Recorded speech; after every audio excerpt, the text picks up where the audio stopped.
frères et sœurs, bonsoir. Nous nous retrouvons pour cette nuit, jeudi à vendredi, pour célébrer l'heure sainte. Au nom du Père, du Fils et du Saint-Esprit. Amen.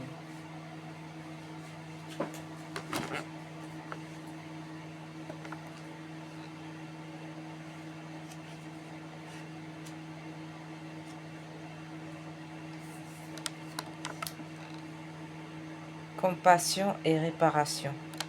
L'heure sainte, c'est véritablement un temps de compassion envers notre Seigneur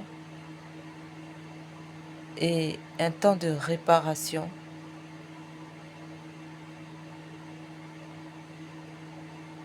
du cœur de notre Seigneur brisé par nos péchés, blessé. Cette méditation de l'agonie de Jésus au jardin des Oliviers, que l'on fait ordinairement le jeudi soir, est la réplique de ce que Jésus avait demandé à ses apôtres privilégiés. Veillez une heure avec lui. Cette contemplation des souffrances du Sauveur à Gethsémani dispose l'âme de manière excellente à faire la communion réparatrice du lendemain.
Méditation pour l'heure sainte.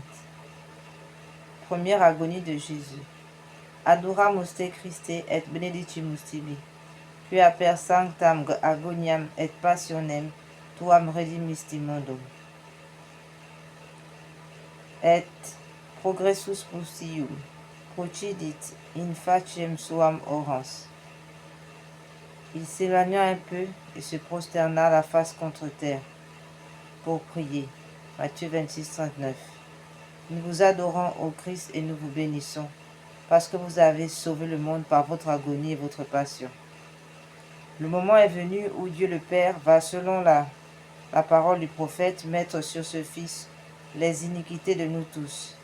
Le Fils se dévoue volontairement pour nous, et le Père consent, pour notre salut, à poursuivre sur son propre Fils les droits de sa justice. Il aime tellement le monde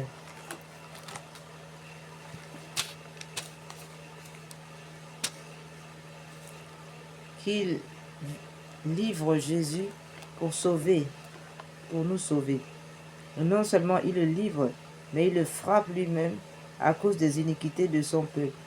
Il fait plus encore, car pour rendre son sacrifice plus méritoire, il le lui fait accomplir dans l'infirmité de la nature humaine, en lui retirant en quelque sorte sa divinité, pour laisser son âme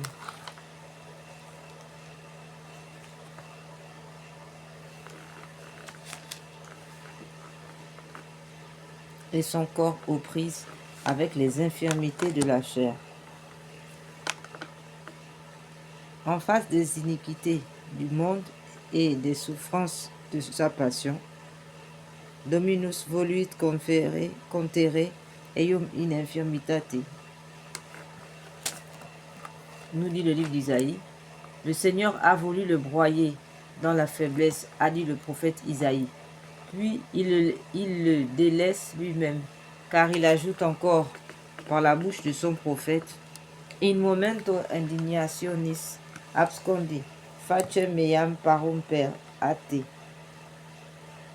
Au jour de ma colère, je lui ai momentanément caché ma face, à genoux et le front penché jusqu'à terre. Jésus s'offre donc comme une victime pour les péchés du monde. Mais la justice demandait, pour pouvoir frapper, que cette victime innocente assuma volontairement sur elle-même les iniquités à expier, et qu'elle consentit à la satisfaction immense qu'il fallait offrir. C'est alors que se présentent devant lui tous les crimes de l'humanité, depuis le péché d'Adam jusqu'aux dernières iniquités qui seront commises jusqu'à la fin du monde. Elles se présentent toutes comme pour entrer en lui, pour devenir lui-même.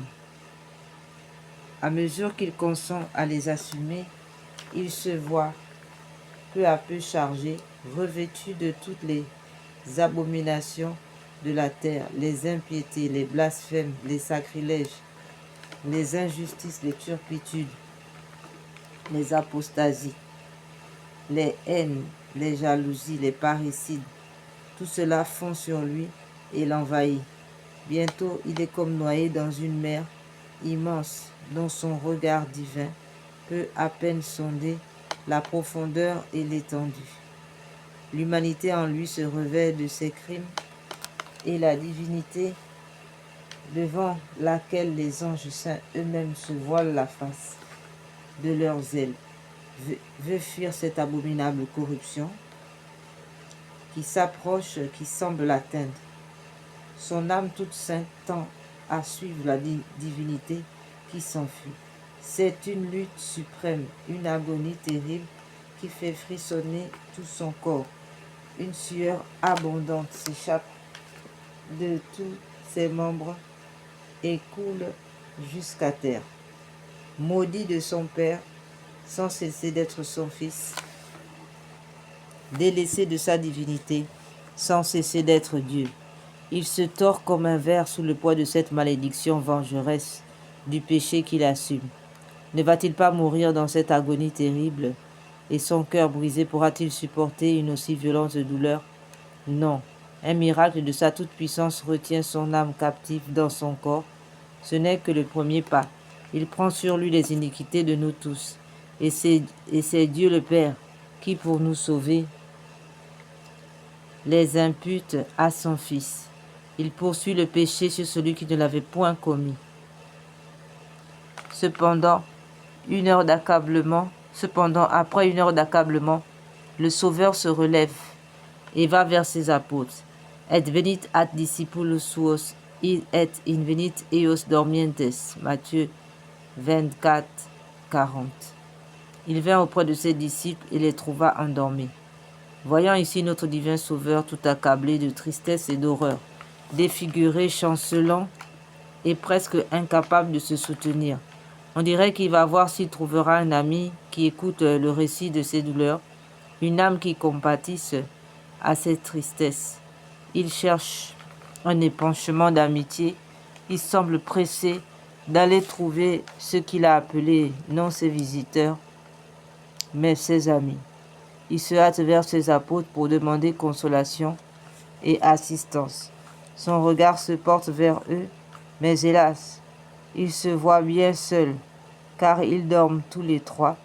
Il les réveille, ils ont peur de lui, ils ont peine à le reconnaître, tant sa démarche est incertaine, tant sa figure est contractée par la douleur de l'abattement. Ils ne savent trouver un mot pour le consoler. Il faut au contraire qu'il les ranime lui-même, et après leur avoir fait un amical reproche de ceux qui n'ont pas pu veiller avec lui, il les quitte en leur disant encore: « Veillez et priez, afin que vous n'entriez point en tentation. car l'esprit est prompt, mais la chair est faible. Prière. Ô Jésus, notre adorable Sauveur, vous voilà donc chargé de toutes nos iniquités. Ce n'est plus à nous que votre Père céleste les attribue, il vient de vous en charger. Vous, son Fils bien-aimé, ô amour de Dieu le Père, que vous êtes grand, vous livrez ce bon Jésus, ce Fils chéri, vous le maudissez en quelque sorte, vous l'immolez inexorablement pour des ingrats, pour des coupables, des criminels comme nous. Et vous, ô Jésus, qui vous offrez à votre Père comme victime pour satisfaire la justice, vous voilà écrasé, broyé sous le poids de nos iniquités. Pourrions-nous rester insensibles à tant de bonté, que nos cœurs se brisent de douleur d'avoir contribué à l'immolation de l'adorable victime, qui se pénètre d'une horreur bien grande pour le péché et d'une reconnaissance bien vive pour un si grand amour. Mettez, ô Jésus, mettez ces dispositions en nos cœurs. Nous vous le demandons par les mérites de cette grande douleur que vous avez causée, que vous a causé la vue de toutes nos iniquités. Comme vos apôtres, nous nous sommes endormis. Nous n'avons pas songé à votre délaissement dans le sacrement de votre amour. Pardon, ô Jésus, de votre sensibilité. Pardon, ô Jésus, de notre insensibilité. Pardon d'avoir été si infidèles. Donnez-nous de pouvoir désormais veiller, gémir et prier avec vous, d'être fidèles et dévoués.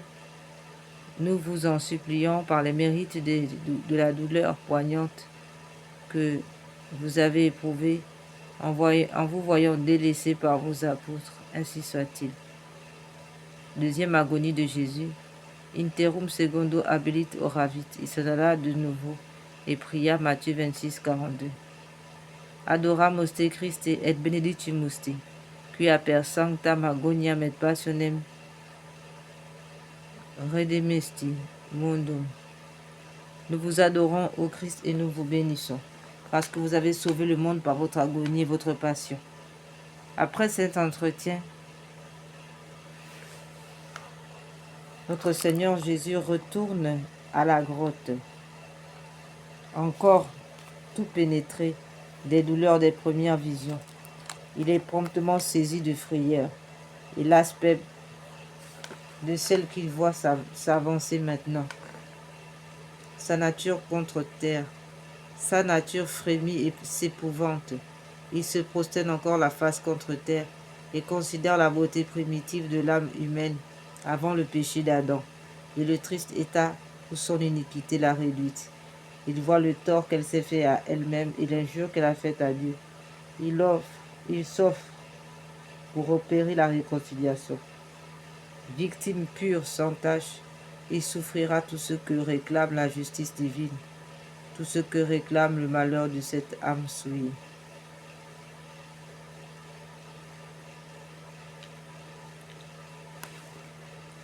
Mais, ô angoisse, ô amertume, à quoi servira son sacrifice?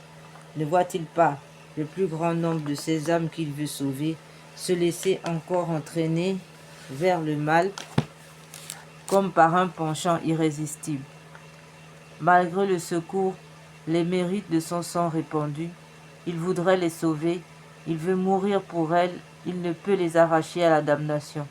Et cette Église dont il a déjà jeté les fondements, il la voit à travers les siècles constamment en but aux persécutions et aux hérésies, souffrant de la part de ses propres enfants des déchirements plus dangereux et plus lamentables que les persécutions. Lui-même, il se voit à travers les siècles prisonnier nuit et jour, dans mille et mille sanctuaires, bien peu aimé, souvent outragé, méprisé dans le sacrement de son amour. Que d'enfants ingrats qui le méconnaîtront, que de prêtres indignes ou peu pénétrés de la grandeur des saints mystères, que de communions faites par routine et sans préparation, comme sans fruit. Toutes ces pensées oppressent et déchirent son cœur aimant. Lui qui aime tant se voit si peu aimé, lui qui veut nous sauver, compter tant de déceptions. Une abondante sueur de sang ruisselle de tout son corps Par intervalles, un sanglot monte de sa poitrine. Oppressé, il répète sa prière. Mon Père, s'il est possible que ce calice s'éloigne de moi, cependant que votre volonté se fasse et non la mienne.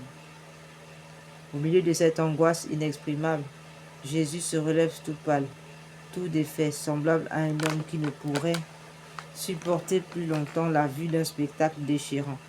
Il se dirige encore une fois vers ses apôtres, qui, accablés par la tristesse, désolés de savoir leur maître dans un état si lamentable, cherchent le sommeil pour faire trêve à leur affliction.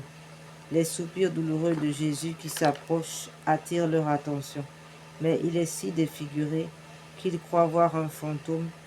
Ils se lèvent promptement pour le soutenir. Il leur parle alors de la trahison de Judas, des souffrances horribles qu'il doit endurer le lendemain avant de mourir et d'être enseveli. Il leur recommande sa mère.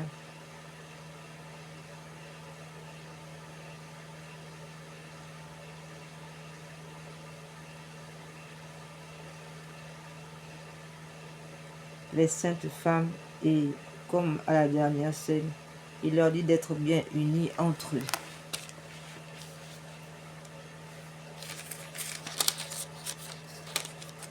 Tout cela a quelque chose de bien triste et de bien solennel à la fois, en un tel lieu, en une pareille heure, avec un tel accent. C'est un père mourant qui donne ses avis, fait des recommandations dernières à ses enfants, mais à des enfants qui ne le comprennent pas à cause de leurs troubles. Il était si divinement beau il y a quelques heures au banquet eucharistique, et maintenant il est misérablement changé. Qu'est-il arrivé et d'où provient cette tristesse? Que deviendront-ils s'il vient à leur manquer? Se serait-il égaré en se déclarant ses disciples? Le divin Sauveur voit bien tout ce que ces cœurs renferment de préoccupations terrestres. Il connaît la cause vraie de leur frayeur, de leur tristesse et combien peu ils ont ce véritable amour, cet amour désintéressé, qui s'appuie sur la foi, la confiance.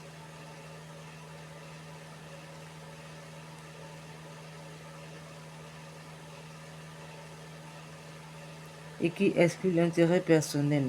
Mais non, il ne peut avoir à cette heure aucune consolation. Et tandis que son père se montre inexorable et lui présente le calice d'amertume, ses apôtres lui présentent l'image vivante de tant de chrétiens qui ne l'aimeront que dans la consolation et le succès, et qui se montreront effrayés, hésitants lorsqu'il se présentera à eux sous les traits austères du devoir ou de l'épreuve. Aussi, l'abattement et la douleur pénètrent de plus en plus. Dans son âme, il veut retourner à la grotte pour se résigner dans la prière, mais il est incapable de se soutenir. Ses apôtres l'accompagnent et le laissent sans avoir pu lui dire une parole de consolation. L'effroi les gagne de plus en plus et Jésus se met à prier. Prière. Ô Jésus, notre aimable Sauveur, pourrions-nous rester insensibles à cette lutte qui vous a réduit à un tel état d'inexprimable douleur? Rendez nos cœurs sensibles au souvenir de tant de souffrances, que nos yeux versent jour et nuit des larmes abondantes sur nos propres ingratitudes et sur celles qui vous sont si pénibles, parce qu'elles vous viennent de vos enfants privilégiés. Qu'il nous soit donné, malgré notre misère,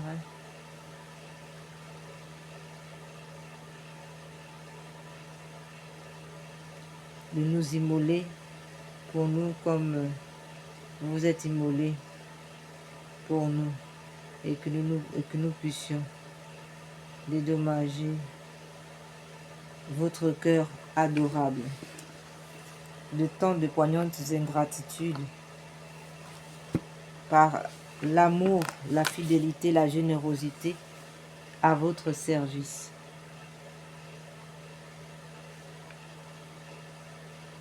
Nous vous demandons cette grâce, ô Jésus, par les mérites de cette sueur de sang que vous a causé la vue de l'ingratitude des âmes. Cette douleur a dû vous saisir dans votre seconde visite à vos apôtres, Vous voilà encore obligé de vous retirer, sans avoir pu recevoir d'eux une parole de consolation. Il leur fait comprendre votre affliction, ni leur faire comprendre votre affliction.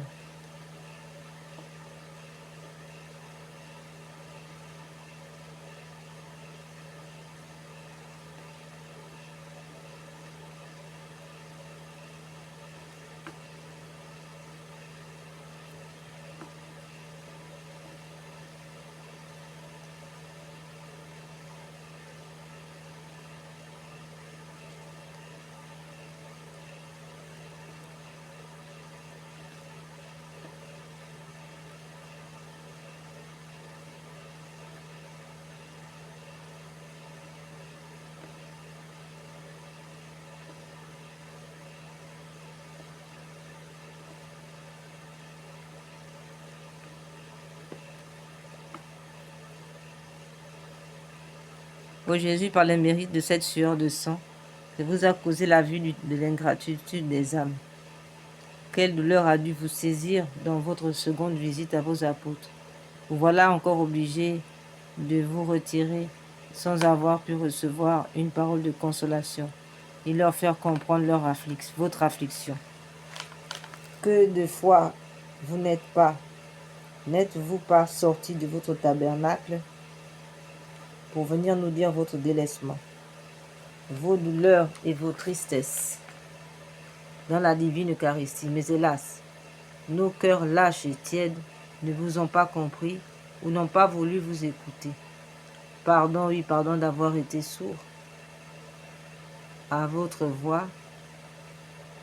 Faites qu'à l'avenir, nous soyons plus généreux, plus fidèles, plus dévoués, vous écoutant dans la tristesse.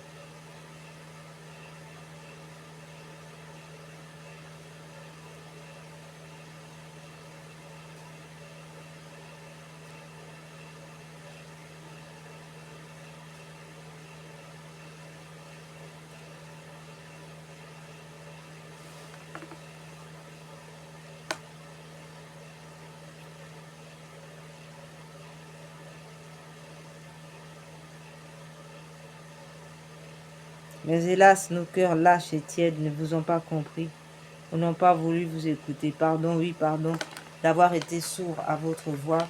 Faites qu'à l'avenir, nous soyons plus généreux, plus fidèles, plus dévoués, vous écoutant dans la tristesse comme dans la joie.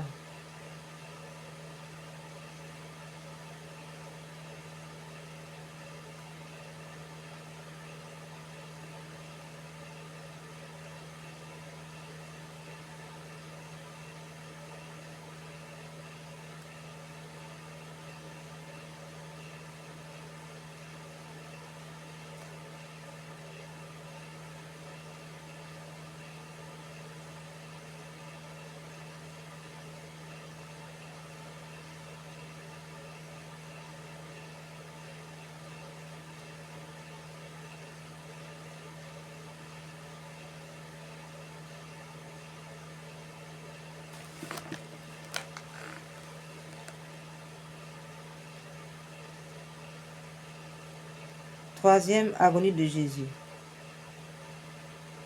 Adoramus te Christi et benedictimus te, quia per sanctam agoniam et passionem redimisti mundum.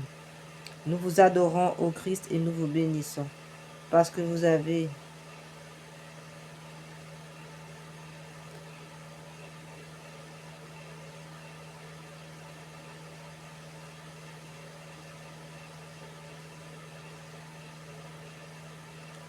et reclitis iis interum. Troisième agonie. Et reclitis iis interum habilit, et oravit tertio. Les ayant laissés, il s'en alla de nouveau et pria pour la troisième fois. Matthieu 26, 44. L'angoisse et l'affliction grandissent dans le cœur de Jésus. À mesure que le temps avance, tout ce qu'il doit souffrir se présente en ce moment devant ses yeux et sa pensée. Il voit par avance sa passion. Dans toute son horreur, toutes ses souffrances, toutes ses douleurs, depuis le baiser de Judas jusqu'au dernier soupir. Il se montre, se presse, s'approche comme s'il le saisissait déjà. Il en est effrayé, il frémit, il soupire.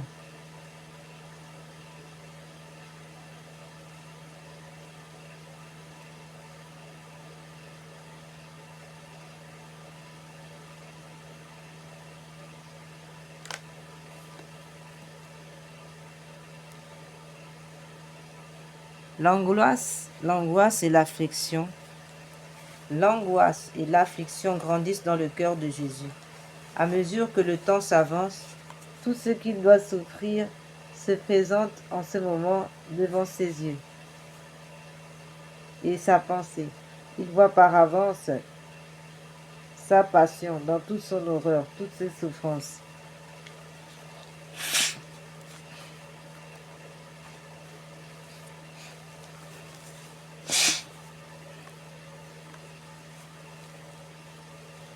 Dans toute son horreur, toutes ses souffrances, toutes ses douleurs. Depuis le baiser de Judas jusqu'à son dernier soupir, le montre se presse comme s'approche, comme s'il le laisse déjà. Il en est effrayé, il frémit, il soupire, il lutte. Une nouvelle sueur de sang couvre son corps.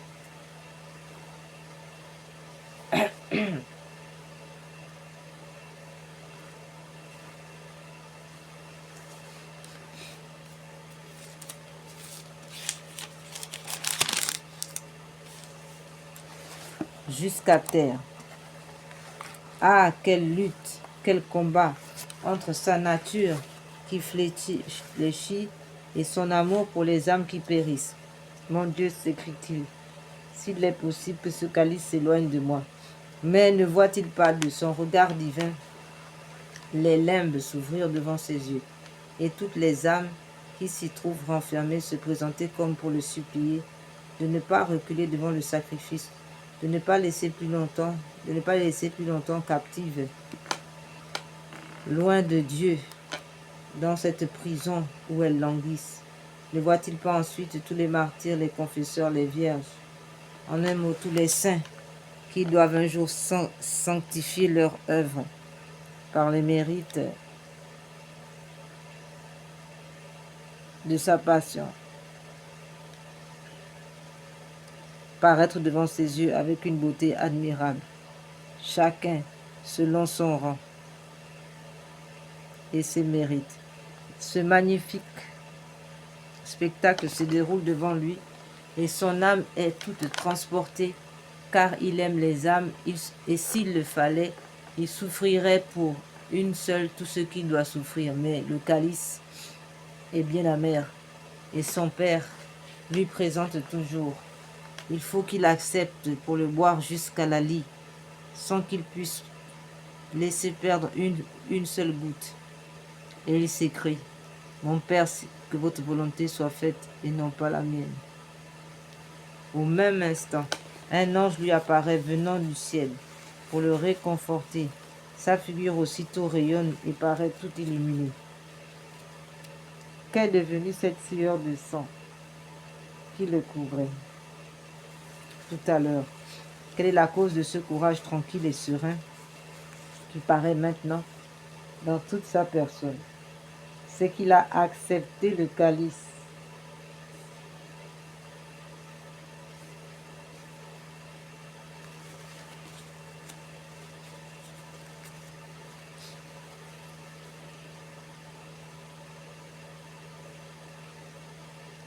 Après avoir senti toutes les amertumes, compris par avance toutes les ignominies, c'est qu'il a remporté la victoire sur les défaillances de sa nature humaine. C'est que ce désir, cette soif qu'il a de racheter de nouveau, de sauver les âmes, va être satisfaite.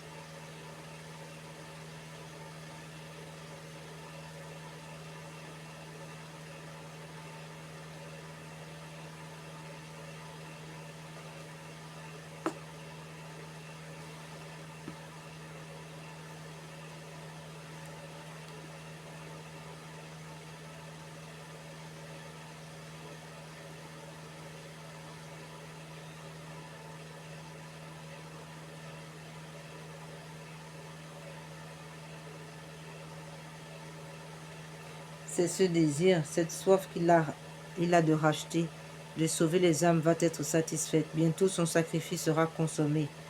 Encore quelques instants, et le jour tant désiré va paraître. Encore quelques heures, et les mérites infinis nous seront acquis par son sang. Nos âmes seront rachetées. Une dernière fois, Jésus quitte sa grotte.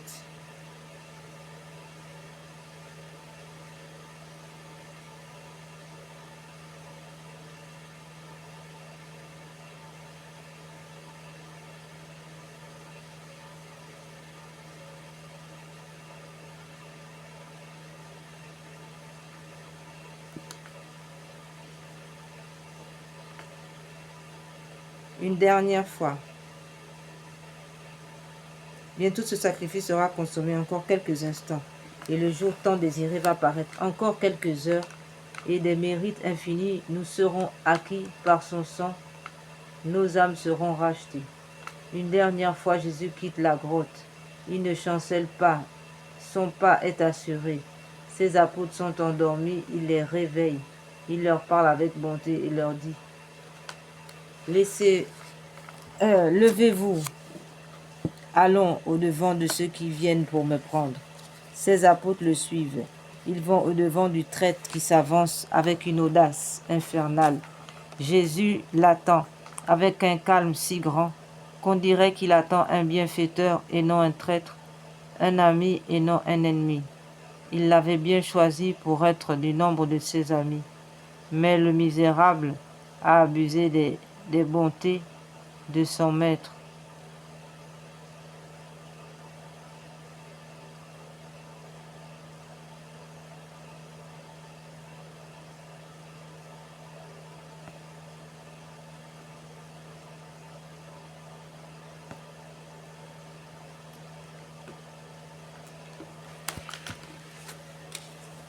Ses apôtres le suivent. Ils vont au-devant du traître, qui s'avance avec une audace infernale.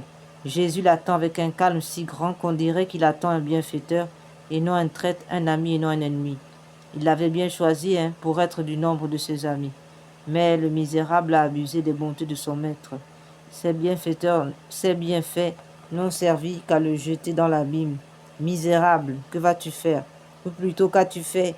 Tu as vendu ton maître et tu vas le trahir par un baiser. Jésus est debout sur le bord du chemin, en voyant s'avancer le traître et sa troupe. Qui cherchez-vous, leur dit-il. Jésus de Nazareth, c'est moi. À ces mots, les malheureux tombent les visages contre terre. Qui cherchez-vous, leur dit-il encore. Jésus de Nazareth, c'est moi. Je vous l'ai dit.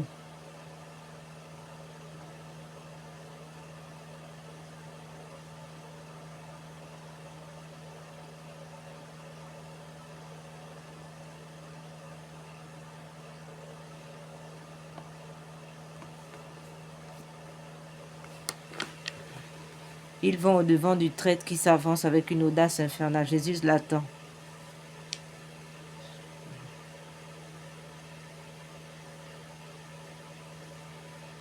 Jésus.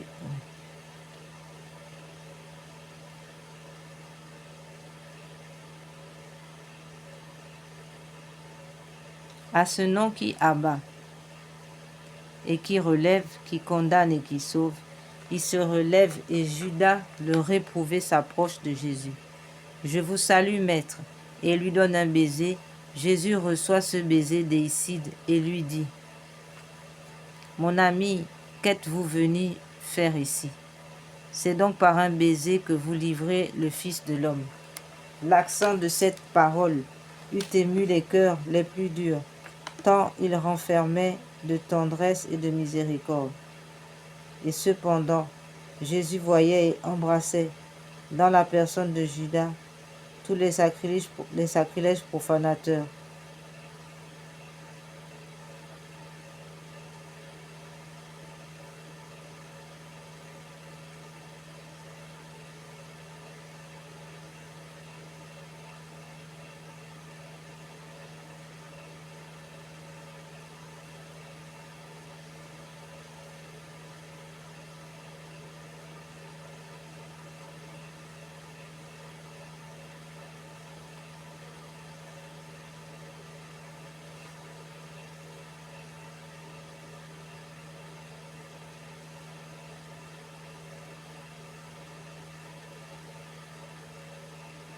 Judas, le réprouvé, s'approche de Jésus.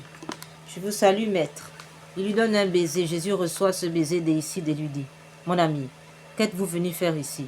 C'est donc par un baiser que vous livrez le Fils de l'homme. » L'accent de cette parole eût ému les cœurs les plus durs, tant il renfermait de tendresse et de miséricorde. Et cependant, Jésus voyait et embrassait dans la personne de Judas tous les sacrilèges profanateurs du sacrement de son amour, qui le livreront comme lui par le baiser de l'Eucharistie à Satan et à leur passion déréglée. Le traître demeure insensible, il le regarde faire. Les soldats qui, au signal convenu, se jettent sur son maître, le saisissent et le garrottent, l'entraînent et commence cette longue série d'outrages, de brutalité, d'indignes traitements et de supplices dont se compose la passion du Sauveur. L'agneau de Dieu est aux mains de ces barbares, ennemis livrés par Judas au peuple déicide des pécheurs, qui va concentrer sur lui toutes les haines, toutes les cruautés. Le sacrifice venait d'être consenti par le Fils, accepté par le Père. Il commence maintenant à Gethsémani et se terminera demain au Golgotha.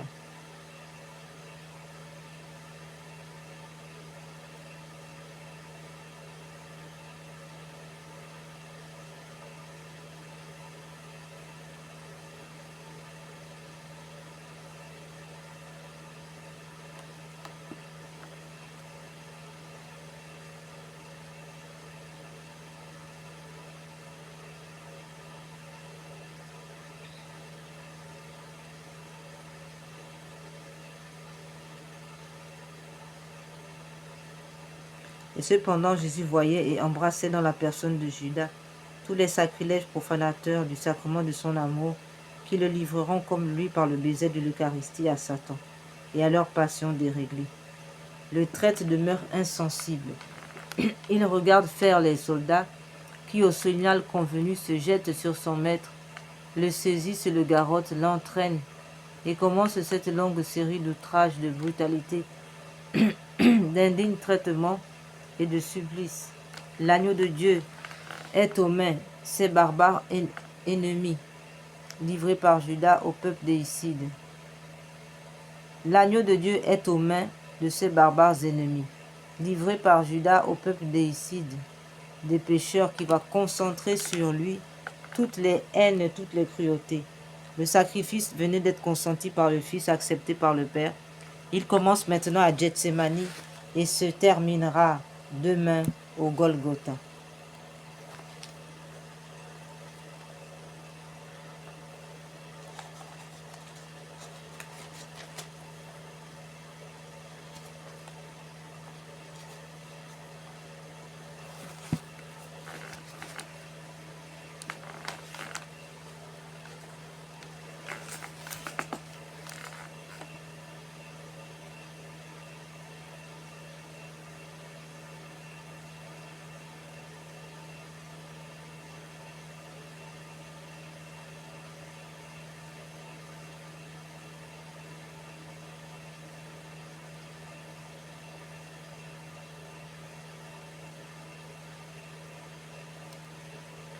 À la différence des femmes, à la différence des hommes, toutes les femmes qui figurent dans l'histoire de la Passion jouent un rôle admirable d'intelligence et de courage.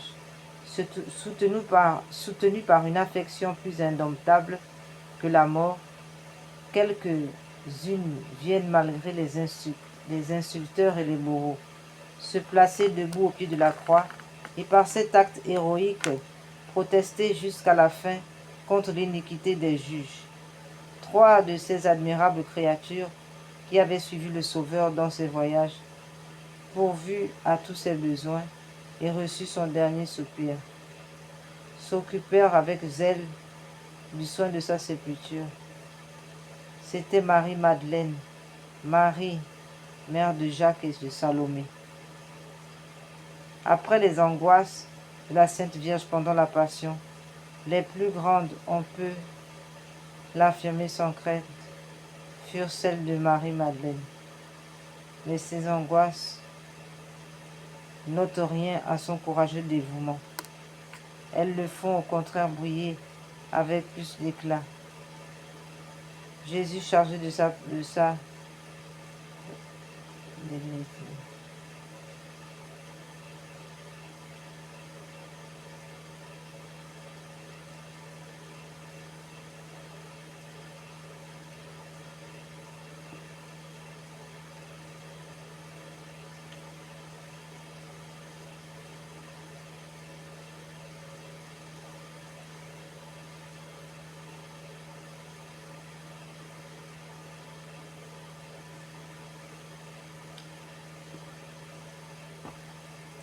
Après les angoisses de la Sainte Vierge pendant la Passion, les plus grandes, on peut l'affirmer sans crainte, furent celles de Marie-Madeleine.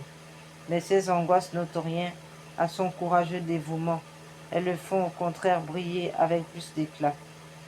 Jésus, chargé de sa pesante croix, traverse les rues de Jérusalem.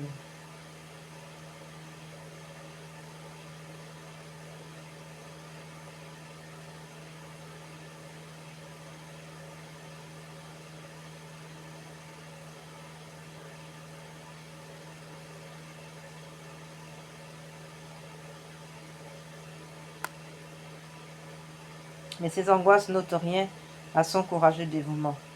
Elles le font au contraire briller avec plus d'éclat. Jésus, chargé de sa pesante croix, traverse la rue de Jérusalem. Marie-Madeleine le suit. Jésus au calvaire élevé sur la croix. Marie-Madeleine est là, debout, immobile, ne craignant rien, ne voyant rien.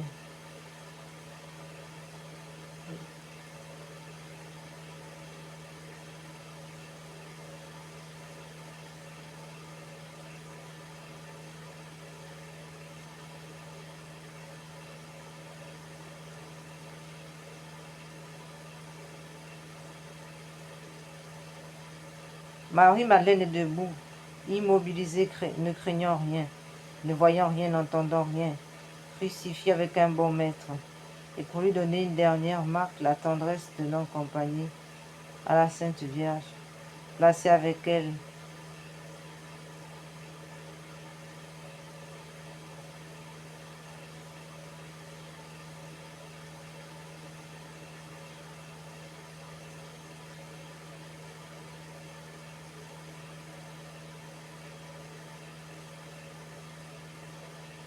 Madeleine le suit. Jésus est au calvaire élevé sur la croix.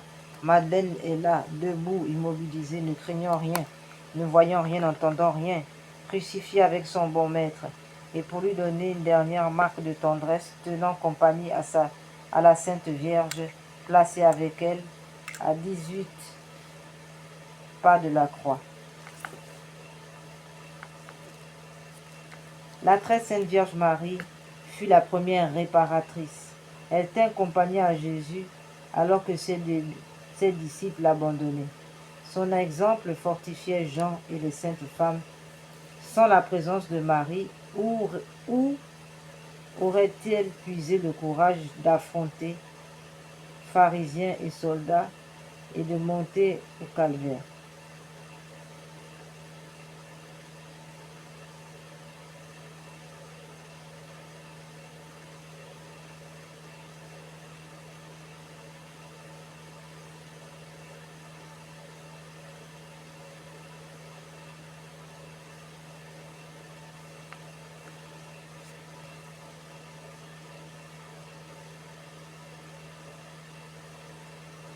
Le cœur immaculé de Marie.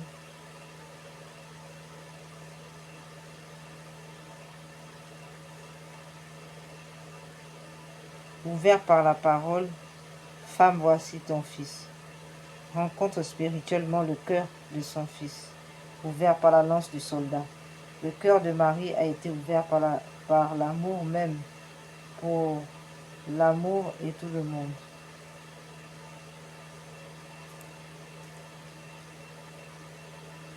Et pour le monde. Le cœur de Marie a été ouvert par l'amour même pour l'homme et pour le monde.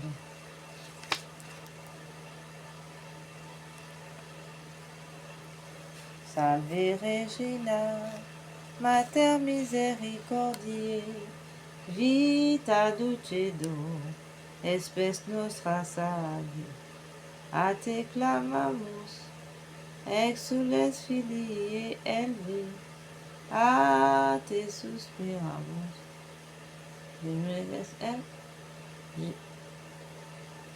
In lacrima ruvalum, ea ergo advocata nostra, ios tuos misericordes oculos ad nos converti. Eiet Iesus, benedictum fructus ventris tui, nobis post hoc exilium ostendi. O clemens, o pia, o ducis, o Maria.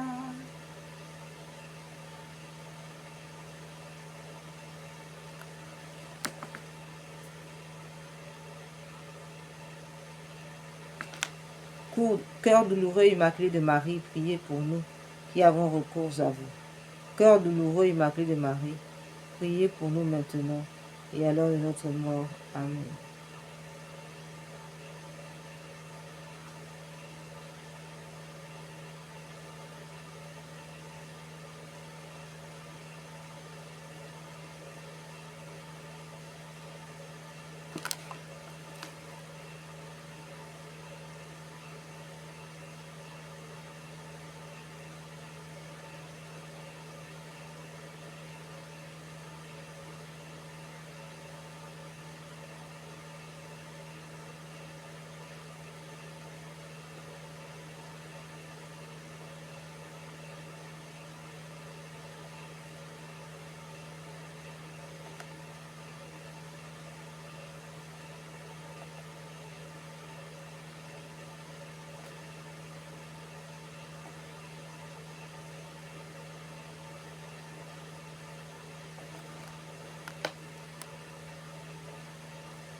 Notre Père qui es aux cieux, que votre nom soit sanctifié, que votre règne vienne, que votre volonté soit faite sur la terre comme au ciel. Donnez-nous aujourd'hui notre pain de chaque jour. Pardonnez-nous nos offenses comme nous pardonnons à ceux qui nous sont offensés. Qui nous ont offensés, ne nous laissez pas entrer en tentation, mais délivrez-nous du mal, ainsi soit-il. Je vous salue Marie, pleine de grâce, le Seigneur est avec vous. Vous êtes bénie entre toutes les femmes, et Jésus, le fruit de vos entrailles, est béni. Sainte Marie, Mère de Dieu, priez pour nous pauvres pécheurs, maintenant et à l'heure de notre mort. Amen. Tantum ergo sacramentum, veneremus cernui, en antiquum documentum, novo cedari tui, praeste fide supplementum, sensum defectui, genitoruque, laosa jubilatio, salus honor virtucoque, sine beneditio, ocendi abutroque,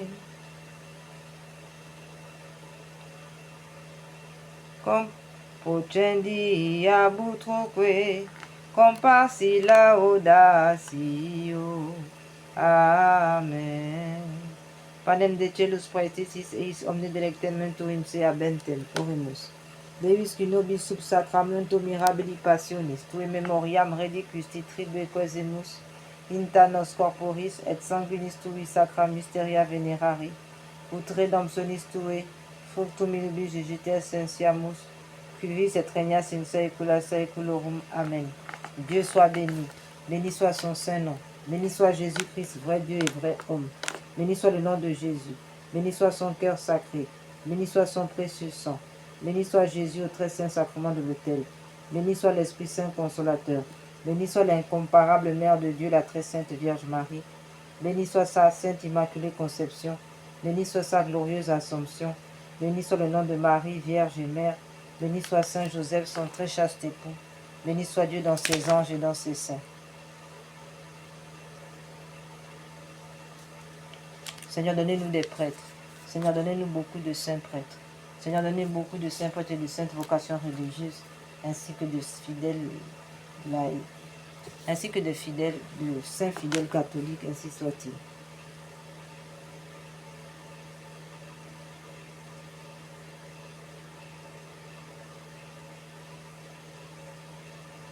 Purifie-moi avec l'hysope, ô Seigneur, oh lave-moi, je serai plus blanc que la neige. Purifie-moi avec l'hysope, ô Seigneur, oh lave-moi, je serai plus blanc que la neige.